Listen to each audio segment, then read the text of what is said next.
முதல்ல தூத்துக்குடிக்கு வந்ததில் எனக்கு மகிழ்ச்சி. தூத்துக்குடியை பொறுத்த மட்டும் தென் பகுதி எப்பவுமே வளர்ச்சி அடைய வேண்டும் என்பதுல நாம மிகுந்த முக்கிய அக்கறை காட்டுவதுண்டு. அதனால புதிய அரசு அதில் அதிக அக்கறை காட்ட வேண்டும் என்று நாம நினைக்கிறோம். ஏன்னா புதியவர்கள் இந்த இடங்களை பற்றியும் அரசியலை பற்றியும் தெரிந்திருக்கிறார்களா என்று எனக்கு தெரியவில்லை. ஏன் துறைமுக நகரத்தில் கால் வைக்கும் பொழுதே புதிதாக தேர்ந்தெடுக்கப்பட்ட இந்த பகுதியின் எம்எல்ஏ அமைச்சர் ஸ்ரீநாத் துறைமுக நகரமாக இதை மாற்றுவோம் என்று சொல்லியிருக்கிறார். அதனாலதான் இங்க தாவேகால தேர்ந்தெடுக்கப்பட்ட எம்எல்ஏக்கள் முதல்ல அவங்களோட தொகுதி என்ன, அவங்களோட தொகுதியோட வரைமுறை என்ன, ஜியோகிராஃபி என்ன, சோசியாலஜி என்ன, மக்களின் பிரச்சனை என்ன, இதையெல்லாம் தெரிந்து கொள்ள வேண்டும் என்று நான் வேண்டுகோள் விடுக்கிறேன். பல பேர் ஆச்சரியத்துல சட்டமன்ற உறுப்பினர் ஆயிட்டாங்க. அவங்களுக்கே தெரியல நம்ம இந்த இடத்துல சட்டமன்ற உறுப்பினர் ஆனோமா அப்படின்னு. ஆக அமைச்சர்களும் சரி புதியவர்களாக இருக்கிறார்கள். அதனால அவர்களை நாம விமர்சனம் செய்வதற்கு பதிலாக அவர்களுக்கு அறிவுரை கூற வேண்டும் நிச்சயமா. ஏன்னா மக்களின் பிரச்சனைகளை அவர்கள் கவனம் செலுத்த வேண்டும், அவர்கள் தொகுதிகளில் கவனம் செலுத்த வேண்டும்.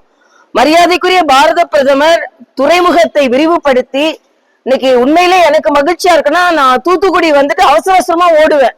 ஏன்னா 6 மணிக்குள்ள பிளைட்டை பிடிக்கணும்னு. இன்னைக்கு 8:15 பிளைட். ஏன்னா வந்து 6:30 என்னோட எல்லா வேலையும் முடிச்சுட்டு நைட் பிளைட் இருக்கு தூத்துக்குடியில அப்படின்னும் போது உண்மையிலேயே மகிழ்ச்சியான ஒரு தருணம். இதெல்லாம் மரியாதைக்குரிய பாரத பிரதமர் அவர்களின் அந்த வளர்ச்சி திட்டத்தில் வந்திருக்கிறது. எவ்வளவோ பிரதமர்கள் வந்தார்கள், எவ்வளவோ பேர் எங்க கூட்டணியில ஆட்சியில மத்தியில இருந்தாங்க. ஆனா இன்னைக்கு தூத்துக்குடி வளர்ந்திருக்கிறது என்றால் அதற்கு பாரத பிரதமர் பாரதிய ஜனதா கட்சி காரணம். ஆனா இதெல்லாம் மறந்து விட்டு புதிதாக வந்தவர்கள் நான் துறைமுக நகரமாக இதை மாற்றப் போகிறேன் என்று சொல்கிறார்கள் என்றால் மக்கள் அவர்களோடு விழிப்புணர்வோடு இருக்க வேண்டும் என்பதும் எனது கருத்து. எல்லாவற்றுக்கும் மேல எனக்கு தூத்துக்குடியில கால் வைக்கும் பொழுதே மிக வருத்தமான ஒரு செய்தி. விளாத்தி குளத்துக்கு போன வாட்டி வந்திருந்தேன். ஒரு 10 வயது அந்த +2 மாணவி படிப்பது இடையில கழிப்பிடம் செல்லும் பொழுது அந்த பெண் பாலியல் பலாத்காரம் செய்து கொல்லப்பட்டால் அவளுக்கு தீர்ப்பு என்று வர இருக்கிறது.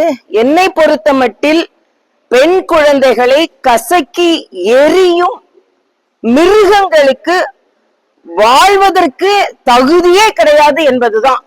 என்னை கேட்டா அப்படிப்பட்டவங்களை எல்லாம் தூக்கில போடல, என்கவுண்டர் பண்ணணும். இதுல என்ன மனிதாபிமானம் இருக்குன்னு எனக்கு தெரியல. தெலுங்கானால இதே மாதிரி ஒரு நிகழ்வு நடக்கும்போது என்கவுண்டர் நடந்தது, அதுக்கப்புறம் அது வழக்கு நடந்தது, அதெல்லாம் வேற விஷயம்.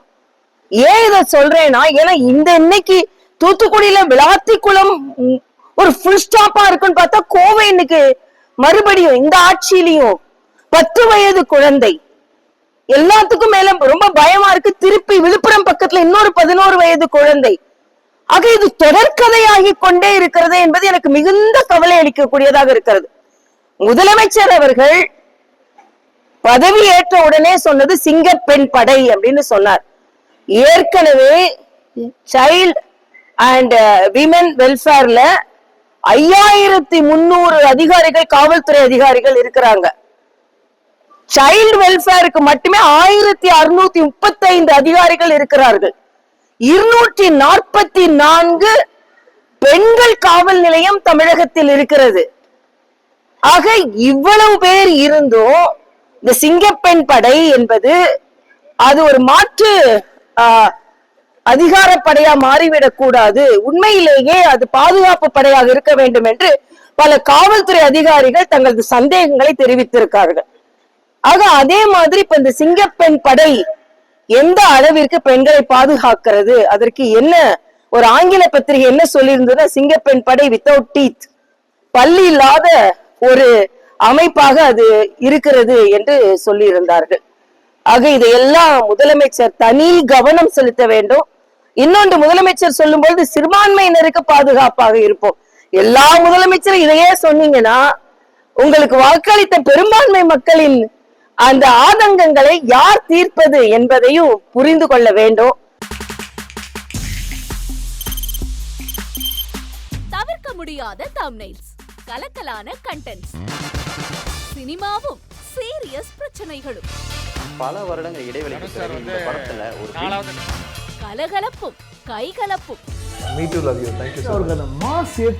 போயிட்டே தான் இருக்காரே தவிர பிரேக்கே இல்லாமல் பிரேக்கிங் நியூஸ் சொல்லும் தந்தி டிவி ஆப்.